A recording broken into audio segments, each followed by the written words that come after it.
Hi, Nikki. This is the school calling. Unfortunately, one of your children is having a meltdown, and we are unable to console them.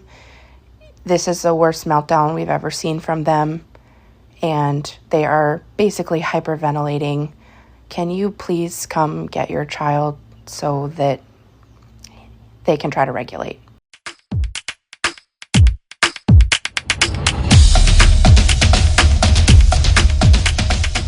Hey special family, welcome back to another Fairies Reaction video. A lot of special need parents don't have a choice but to be stay-at-home parents. Their kids are so profound or their situations are so severe that the parents really don't have a choice but to be stay-at-home parents because the teacher will call. We can't handle or manage your child, you gotta come get them. The child is at therapy, get too aggressive, the meltdown is too severe, you get a call, you gotta come get them. They can't do anything for themselves, they're in diapers, they need to be changed, they need help with bathing, clothing, feeding, all of that, someone has to be there to do it. So when special need parents say, okay, one of us is going to have to be a stay-at-home parent, is because the care is so much, it's so many things to do for that child that you won't be able to afford daycare or a nanny to do it. The cost of that would supersede their paycheck. So in this video, I wanted to show you guys a couple of parents who are expressing why they're stay-at-home moms or dads. Let's talk about why most autistic parents are forced stay-at-home parents.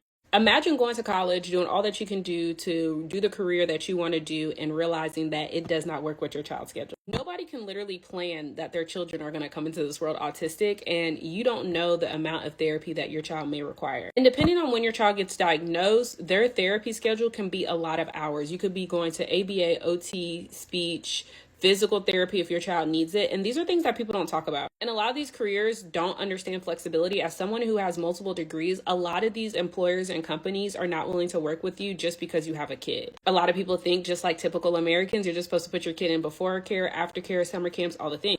And after a certain age, these places stop accommodating your child, and also depending on the severity of your child's autism, they may not be able to attend, and it's just not easier to find care that most people think it is. So therefore, whenever you have a two-parent household, normally one parent decides to stay at home. And if it's a single-parent household, 9 times out of 10, that single parent has to forfeit their career and look into other things such as SSI or something like that. And it also depends on the income base, or if the parent has any other additional income.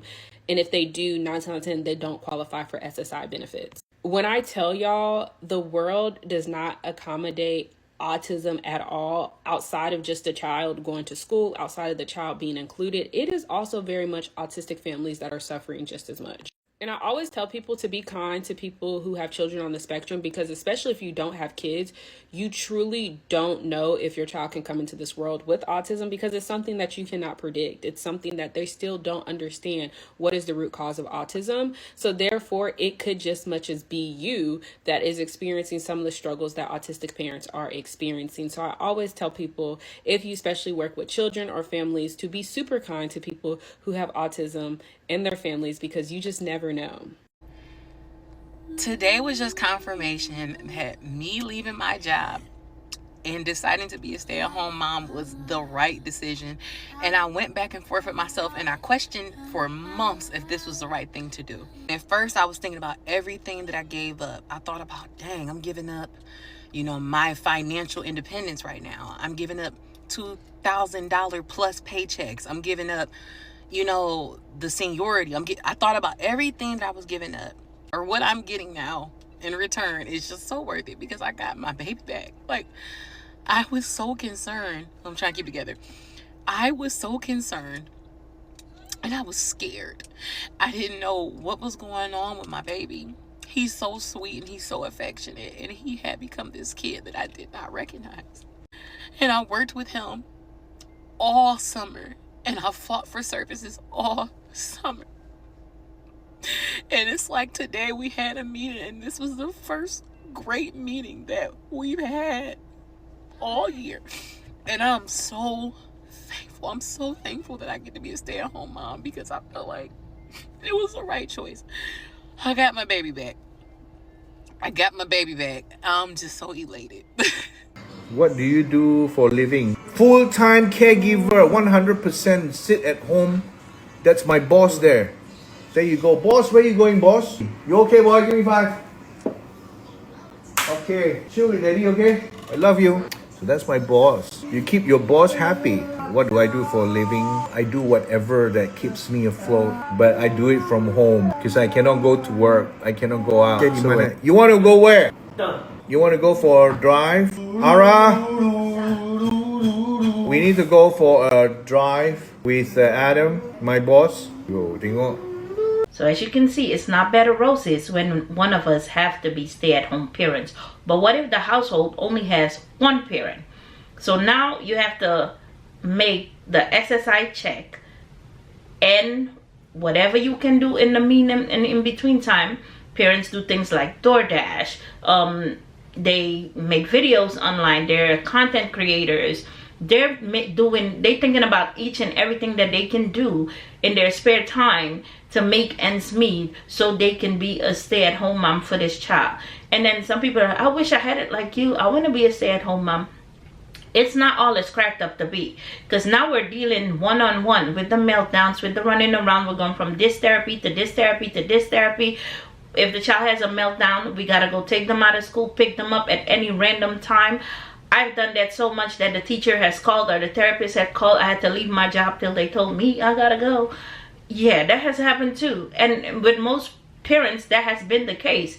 They have had to leave their job so many times to go pick up their kids that the employer told them that they can stay there, basically.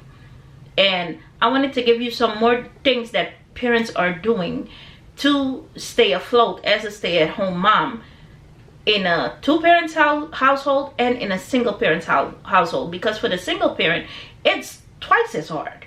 Oh, I wish I could stay home. I wish I could be with my kids. So I'm up making dinner. It's 7 o'clock. My husband is asleep because he got off work at 5 and he needs a little break so he can go to work again. Because when you have 5 children and most of them are in therapy, insurance don't cover everything. So yeah, I was going to talk to y'all. A lot of people always say, some water? Yes, get a cup. There's a cup right there. Get some water. A lot of people always say, how do you stay at home and homeschool your kids and you're like able to afford? 2 days a week we go and donate plasma. And we DoorDash, and he works, and I do content creation, and I'm writing a book, and I sell on Mercari and Poshmark and Facebook Marketplace.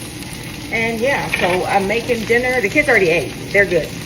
I'm making he and I Brussels sprouts because I still try for us to eat together before he goes to his second job, which is driving trucks. And he has some sausages in the air fryer. I'll have a salad and some Brussels sprouts. He's going to have that.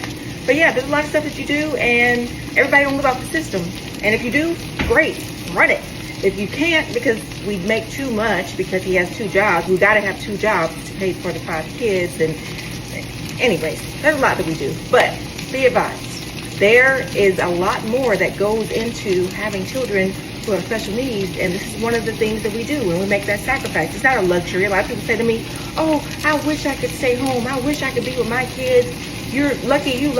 We don't live a lavish life. This week is probably about, I don't know, 2 months old. I just make it work with the Time-O straightener I got off the TikTok shop. But yeah, that's what we're doing. So he's going to be up in like 10 minutes to go to work again. I'm going to post this so y'all run it up so I can make some more money. And that's what we do. 5 kids, all in the spectrum. Have a good day. When I say run the video up, run it up. Okay, so as you can see, I don't want to show the screen because I'm in class right now. My mic's on mute, they can't hear me. I'm a single mother of autistic triplets and an autistic 15-year-old. My triplet sons are 10. My husband recently passed away, August the 7th, 2025, and I panicked and started looking for online jobs, and now I am in class. I think it's like the 4th day. Baby, I don't know. I don't know, baby. I don't know if I can do this. My boys are homesick. I'm watching them on the Ring camera in their room. They're 10. There's 2 of them that are sick. And one is at school. And I don't know if I can do this. I don't know, because I'm watching them right now, and they were just laying down, but now they're getting perked up. I'm like, oh. I'm in the process of trying to become a paid caretaker. I've already started the paperwork for that, but oh God, I hope that works, because I don't know if I can do this. And we haven't even started taking calls yet. This is just a class I'm in, and I'm already like, I don't know. I don't know if they're going to be quiet enough.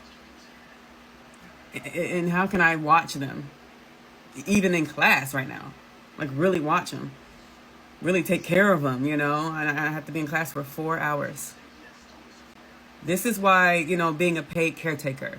People were saying, oh, you can't do that. You can. There is a woman in the GAP program that will tell you over and over you can't. But if you get that master list of numbers from, I got my master list from my children's doctor that they see at Marcus Autism.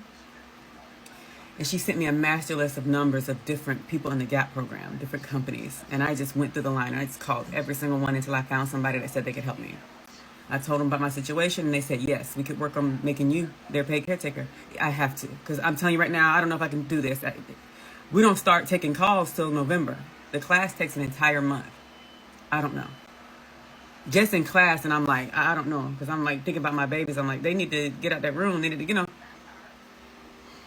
This is why. I'm a single mother of 4 autistic children. 3 of them are autistic triplet boys that are more they're more high support need. They're more low functioning. So I have to be hands-on with them. And then, I'm in class right now. I have a class set for 9 to 1 for becoming a call service professional. And I don't know. I'm watching them on the ring camera. I don't know if I'm going to be able to do this. Any suggestions, just in case I do decide to just get out of this class and do something else until I become a paid caretaker, or if I can't become a paid caretaker? Is there any suggestions y'all have for somebody like me in my situation? Autism mommies, please help me. That are single mothers of multiple autistic children, or just one. Any jobs that you do, because If you're an autism parent and you have a job that is super flexible and they're willing to work with you and they care and they understand, stay at that job for as long as you can. I don't care if you don't like it all the way right now. Stay there as long as you can, and don't leave it until you have something else like that, right? Because trying to hold a job as an autism parent, or just really a special needs parent, period. This is one of the things that I had no idea this would be like this. I am a stay-at-home mom, and while I do enjoy it, I miss my money. I miss my careers. I miss my $2,000 paychecks. I know it don't sound like a lot, but $4,000 a month definitely was useful, right? So yeah, just keep that job. Keep it, because it's going to be so hard for me to find another job once I'm able to go back that is flexible, that actually pays me well. Just drop her off. Just take her somewhere. Nothing can prepare you for having a child with autism. And I mean nothing. I worked as an early intervention specialist for 15 years. Have a master's degree in special education. I work with children with Down syndrome, with cerebral palsy, with autism, with Fragile X, all of it. I stay home now because sending her to daycare is not an option. Circle time? Yeah, right. My baby be over in the corner covering her ears, rocking back and forth. On top of it, she can't tell me if her teachers are mean to her, because baby, trust me, it happens. I worked in daycares too, and there is always a place that the camera doesn't see. I've seen teachers do some crazy stuff to kids. And of course, I reported them. Hope you're watching. We don't do birthday parties, because baby, you sing that happy birthday song if you want to my autistic child. Ooh, don't do it. Don't sing it to her. We don't go to people's houses for play dates, because you don't want her jumping on your couch or climbing your table. And that's not her being bad. It's neurological. It's not behavior. It's not defiance. She's not trying to. She's trying to get some input. And I think the worst thing is that people think, oh, well, you're just not trying hard enough, or she needs more discipline, or just keep trying, keep doing this. Have you tried this? Have you tried? Do you know how many things we've tried as parents of kids on the spectrum? Do you know how much we research? Because I guarantee you, we all deserve some kind of PhD in autism at this point. I've had people tell me, just drop her off, just take her somewhere, huh? How about you come get her? How about you come over and learn how to interact with her? Instead of offering all this unsolicited advice. For people to say, oh, just put them in daycare. These are the same people that don't like inclusion and say, don't put them in the class with our kids because they're disruptive.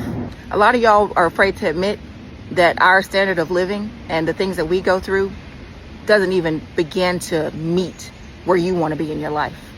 You threw all this advice around, but you couldn't trade spots with us for one day. So now that you've seen the difference in household, think about what this does to you as a special needs parent mentally. Let me give you an example. Every time I do a video about being a stay-at-home parent, it seems like the #1 comment always is the loneliness of it all. And the truth of it is lonely. You're by yourself either while the kids are at school. If you're like me, you don't want to wander too far in case they need you, or you're at home all day taking care of them and staying busy doing all the parent stuff, and you just kind of feel like the world's moving on by. And you start to miss that adult connection, the little laughs at work or conversations at the water cooler. You don't get any of that. And honestly, I really miss that. I miss the work aspect of life and the conversations you had with adults. And it got tough where your only conversation came from your children. And being alone so much can really weigh heavy on you. That kind of loneliness is different.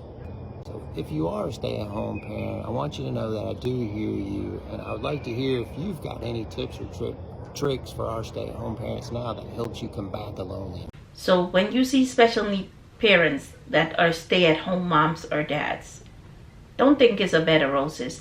Don't think we get to enjoy life. We do the job of 8. So I hope this video was an eye-opener, and if you would like to add anything, because I don't know everything and I can be taught some things too, please leave it in the comment section below, and I'll see you in the next video. Bye.